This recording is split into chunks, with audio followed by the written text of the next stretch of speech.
Welcome to another SaminalPlanet adventure. Unfortunately, my camera died, so we're going to try to make this video using only iPhones. And let's see what exciting things we can find.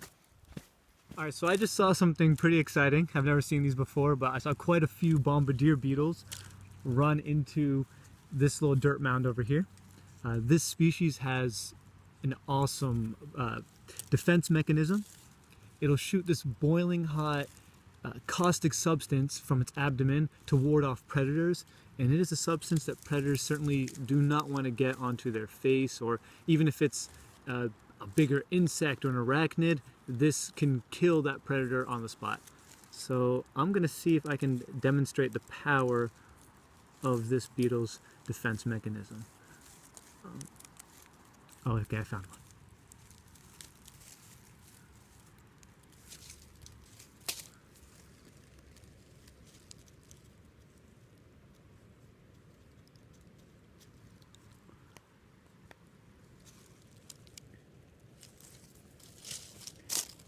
If I use this stick.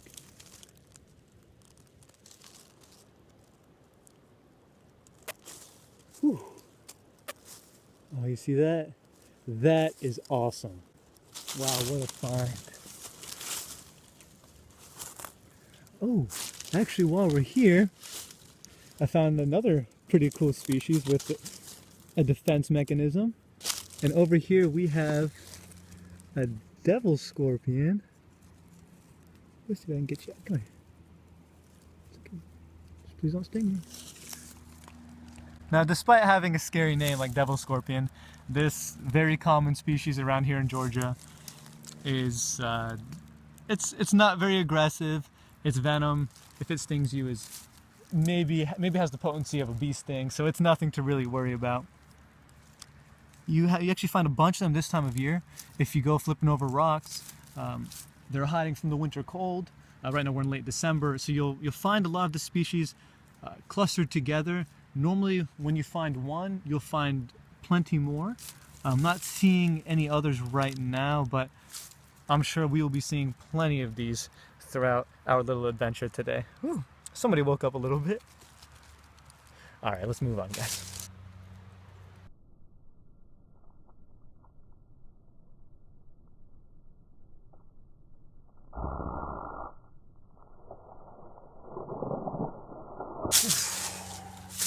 Oh man. So yeah, something you do not want to get on you. While we're continuing this adventure of finding common species over here in Georgia, I've actually found another species with yet again another defense mechanism. This is a centipede of the genus Scolopendra. And they're known to have a rather painful sting. Nothing quite to worry about, or bite, I'm sorry, I shouldn't actually say sting. And oh, here she is. And they're very fast, and a lot of times when you have people like me that come out here flipping over rocks, digging around in the dirt, you won't notice that you have one of these centipedes underneath that rock, and you'll curl your fingers around it. Centipedes obviously not going to like that, and of course the species isn't out there looking to harm you, but you can imagine if a giant came and you thought that giant was going to try to harm you, you would defend yourself, and that's exactly what this centipede does. And when it bites, it can inflict a bit of pain, but it's nothing to really worry about, nothing that'll send you to the hospital. I'm gonna stop bothering her and let her go. That's a pretty cool species.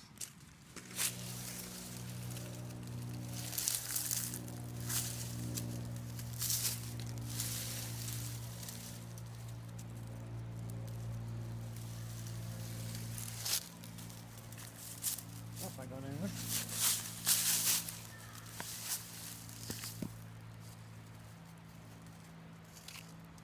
Oh. This is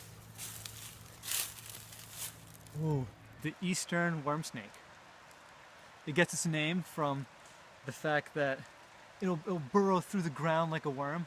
Actually, when I first saw it, I suspected it as a worm, and then I realized that it had these little scales, and thought, oh, that can't be a worm, it's got to be a snake. This is a non-venomous colubrid, so it's nothing to worry about, of course, being non-venomous. Otherwise, I would not be handling it. Well, okay, that's actually a lie. If it was venomous, I'd probably handle it anyways. But I wouldn't be as comfortable, and I would be a lot more careful instead of letting it wiggle around through my fingers like this. As you can see, it'll wrap itself tightly, and it tries to put itself into sort of a defensive ring where it'll hook its head around its tail. And if you look at its head, it's kind of shovel-shaped to allow it to really push through the dirt and dig through. It's a very cool species. It's common around here. You'll find them very often if you start digging through the dirt.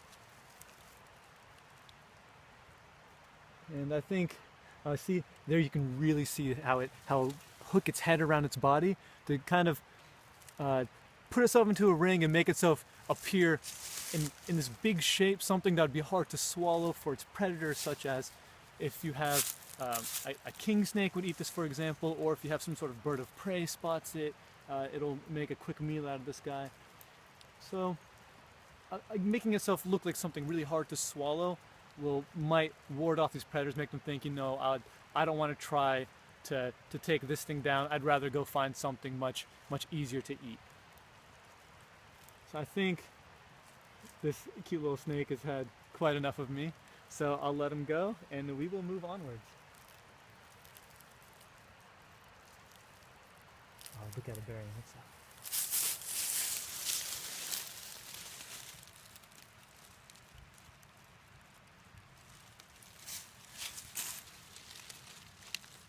See, there it goes, digging into the dirt just like a worm.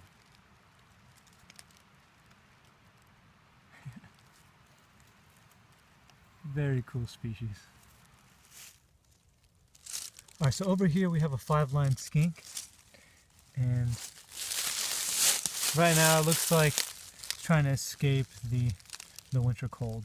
Hide underneath these rocks, wait out the winter, and then come back and be more active in the spring and summer. See that bright blue tail? Very, very pretty lizard. I don't want to mess with him too much. He seems to be trying to just have a nice place to hide, and I think I'm going to leave him be. But while we're here, once again, as I mentioned before, where you find one scorpion, you tend to find others. So, there are quite a few crawling around in here. Here's one. Woo! Okay, here is 2.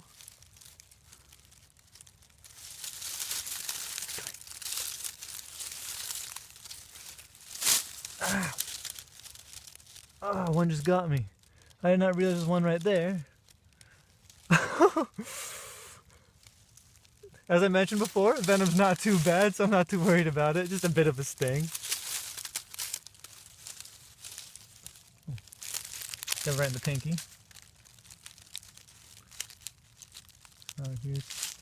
Here's a second. There's a third one over there that actually stung me.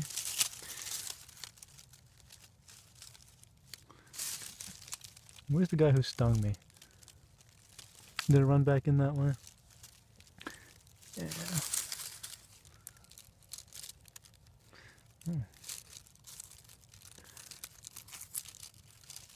You can see, there's not one. Oh yeah, I see it hiding way back there in the corner. Okay. Well, I'm gonna let these guys go before I get stung again. It's actually my first scorpion sting, so you guys are seeing some history being made in the world of SaminalPlanet. Come on, little guy. Surprisingly, actually, that's the first time I've been stung. I've been messing with these since I was about 6 years old.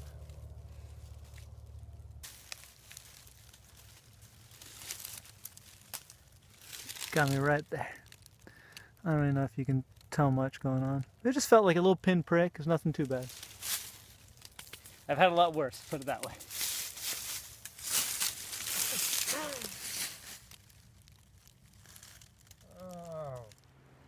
So this, I believe, is some species of wolf spider with a very dark reddish brown color morph. And a lot of people, they see a wolf spider or any other spider that looks like this color, and they'll automatically assume, oh my god, brown recluse, and then they'll kill that spider. The thing is, the brown recluse looks quite different than this, so I'll give you a few tips to be able to identify a brown, fast little guy, to be able to identify a brown recluse as opposed to one of these. A brown recluse, that's also, people tend to call it the violin spider as well, because if you look at its back, it tends to have a violin-shaped marking on it, which thankfully the spider does not, because I do not want to be playing with a brown recluse at the moment. Wolf spiders are, their venom is not very potent at all. It'll maybe make you itch a little bit, maybe some slight swelling, but nothing to worry about. Now, brown recluse, that venom is a lot more powerful. It has a protein in it called sphingomyelinase D. It's a very, very nasty enzyme that causes necrosis of the skin, cell lysis, and it'll cause almost a, not almost, but it is actually a rotting of your skin, because all when the cells start bursting over there, your blood cells start to burst. It's not going to be carrying oxygen to that area of skin, and then no oxygen means your tissues are going to begin dying, and that's the necrotic effect. That's when your skin begins to rot. This is a spider that's not going to do that. So if you see a little wolf spider in your house, there's no need to kill it. There are really only two spiders in the United States. Well, that's long gone. Really only two spiders in the United States to worry about, and that is the black widow. I'm sure everyone knows about the black widow. You have the black spider, red hourglass, and as we mentioned before, the brown recluse. The brown recluse is not nearly as common as people make it out to be. People talk about, oh, I saw a brown recluse yesterday. There's a good chance that a lot of these brown recluse spottings are not actually brown recluses. It's not a rare species, but it's not as common as people make it out to be.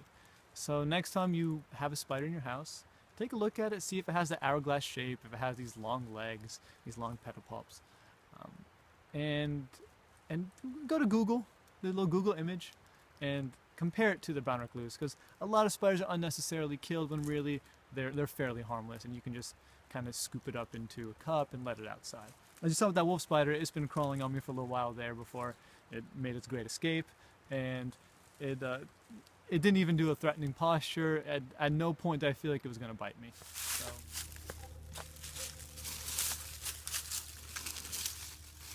A general rule about finding big dark holes: you should not reach your hand in there without knowing what's in it.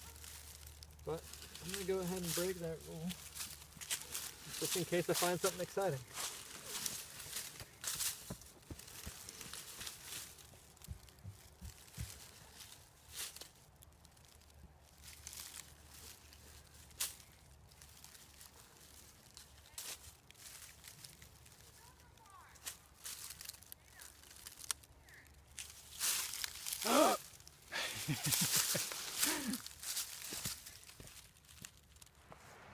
So the sun's going down, it's getting pretty dark, so unfortunately we have to end our SaminalPlanet adventure.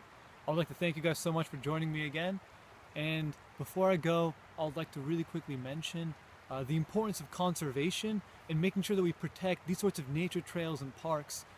With the advent of industrialization and the urban sprawl, it's becoming more and more rare to find these sort of opportunities to interact with nature. So please do what you can to make sure these places continue to exist and are protected, so that we can have some more of these adventures. I'll see you guys soon.